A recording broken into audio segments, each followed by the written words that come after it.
बिस्मिल्लाहिर्रहमानिर्रहीम।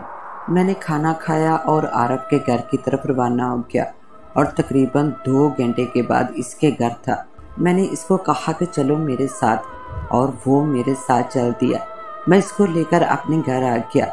वो अंदर जाने से इनकार करने लगा तो मैं थोड़ा डर सा गया कि कहीं ये यहाँ तक आने के बाद यहाँ से भाग ना जाए। मैंने इसको कस के पकड़ लिया और अंदर ले गया और ले जाकर एक कमरे में बंद कर दिया।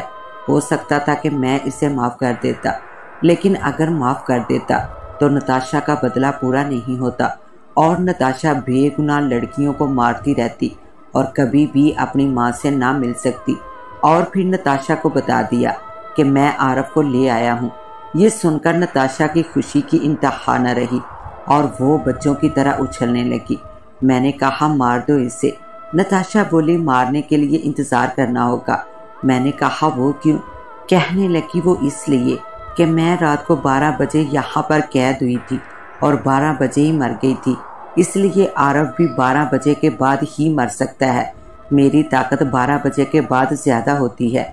रात को 11 बजे उठा और जल्दी से बाहर गया। नताशा ने कहा मैं आरफ को ले आऊँ और मैं आरफ को ले आया।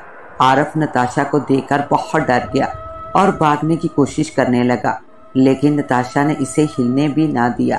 फिर नताशा ने आरफ को बहुत ही बुरी मौत मार दिया, लेकिन बहुत ही ज़्यादा तड़पा कर मारा था।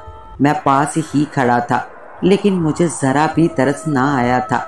नताशा ने इससे अपनी मौत का बदला ले लिया था और इसके दिल को सुकून मिल गया था। मैं भी यही चाहता था कि इसकी रूह को सुकून मिल जाए। एक सनसनीखेज और डरावनी कहानी लेकर आपकी होस्ट दुआ भट्ट आपकी खिदमत में हाजिर है। एक तो ये रोने की आवाज़ जो हमें रोज तंग करती है, सोने नहीं देती रात को।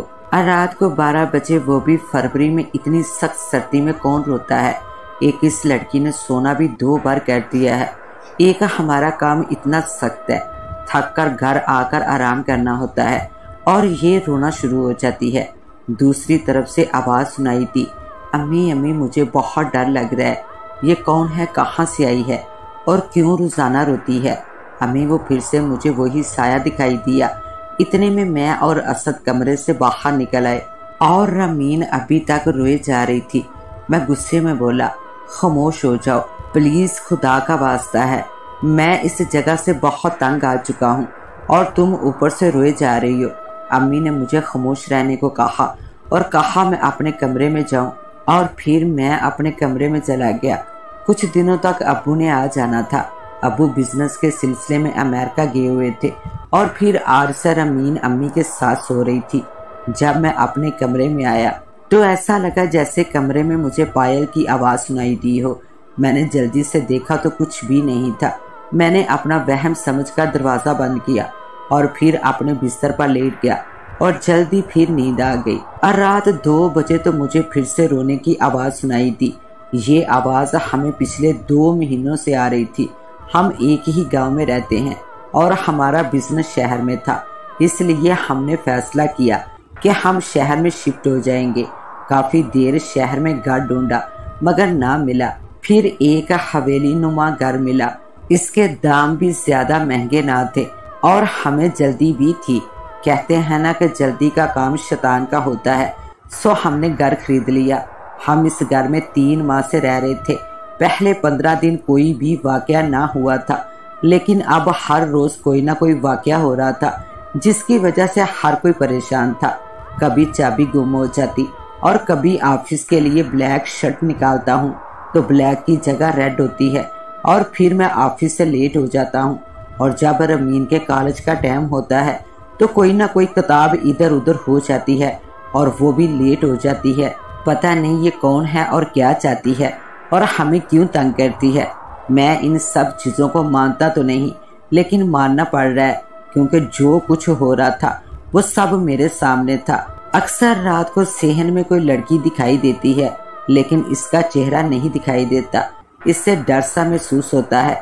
आज हमारे कज़न की बारात थी और हम सब तैयारियां कर रहे थे कि अचानक किसी के गिरने की आवाज़ सुनाई दी। मैं देखने के लिए गया तो सब ठीक था, किसी को भी कुछ ना हुआ था। جب میں واپس اپنے کمرے میں آیا تو میرا کوٹ جگہ جگہ سے کٹا ہوا تھا۔ اس کے اتنے زیادہ ٹکڑے ہوئے تھے کہ کوئی گن بھی نہ سکتا تھا۔ میں غصے میں آ گیا اور امی کو آواز دی، امی امی جلدی آئیے، یہ دیکھیے کیا ہوا ہے۔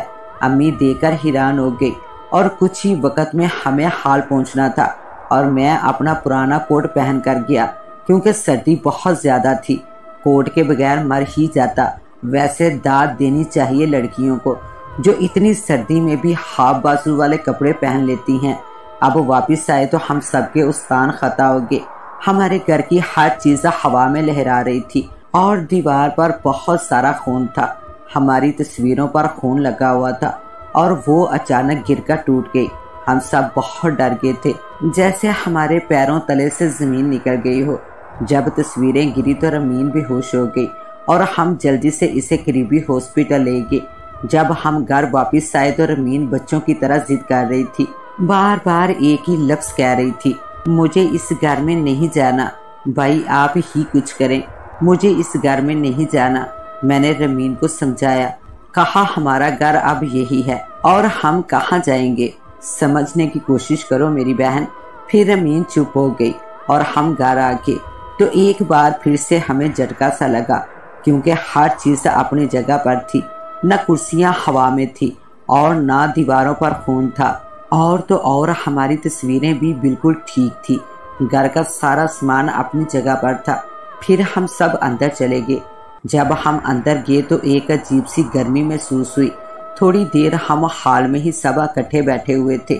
پھر امی نے ہمت کر کے کہا، اب ہمیں اپنے اپنے کمرے میں جا کر سونا چاہیے، رات کافی ہو چکی ہے۔ ہم بھی ڈر رہے تھے۔ پھر ہم نے بھی ہمت کی اور اپنے کمرے میں چلے گئے۔ میں اپنے کمرے میں آ کر فریش ہو کر بستر پر لیٹنے ہی لگا تھا کہ مجھے محسوس ہوا کہ پائل کی آواز ہے اور ساتھ ہی ایک دم بہت زیادہ گرمی لگنے لگی۔ اتنی زیادہ گرمی لگنے لگی کہ میرا دل گھبرانے لگا۔ میں جلدی سے اٹھا اور اے سی لگانے پر مجبور ہو گیا اور پھر تقریباً 1 گھنٹے کے بعد ایک دم سے بہت سردی لگنے لگی اور میں اے سی بند کر کے باہر آ گیا۔ یہ سب کیا ہو رہا تھا؟ میں یہی سوچے جا رہا تھا کہ کیا ہمارے گھر میں کوئی روح ہے، کوئی جن بوت ہے، کوئی چڑیل ہے کیا ہمارے گھر میں جو ہمیں مسلسل پریشان کیے جا رہا ہے۔ میں ابھی انہی سوچوں میں گم تھا کہ مجھے ایک دم بہت زیادہ کسی کے رونے کی آواز سنائی دی۔ یہ آواز پرچھائی والی لڑکی کی نہ تھی۔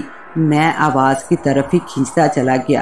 پھر میں صحن میں چلا گیا اور جا کر دیکھا تو حیرت سے میرا منہ لٹکے کا لٹکا رہ گیا کیونکہ میرے سامنے ایک بہت ہی خوبصورت لڑکی تھی۔ اس کے بال بہت ہی لمبے تھے، سیاہ بال، اور اندر سے اس کے بال سرخ بھی تھے اور اس کی آنکھیں بلی کی طرح چمک رہی تھی اور گال ٹماٹر کی طرح لال تھے اور ہونٹ گلاب کی پتیوں جیسے تھے۔ میں پاگلوں کی طرح اسے دیکھتے جا رہا تھا اور وہ دنیا جہان سے بے خبر بس روئے ہی جا رہی تھی۔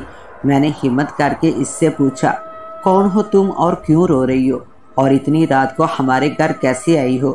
لیکن گھر آئی تو کیسے آئی؟ باہر تو ہمارا گارڈ بیٹھا ہوا ہے۔ میں اس سے سوال پر سوال کیے جا رہا تھا لیکن وہ کوئی جواب نہ دے رہی تھی، میری باتیں سن رہی تھی۔ شاید وہ یہ سوچ رہی تھی کہ میں خاموش ہو جاؤں تو پھر وہ کچھ بولے۔ پھر میں اس کے اور قریب گیا تو وہ بہت زیادہ سردی محسوس کر رہی تھی۔ میں نے ایک مرتبہ پھر کہا،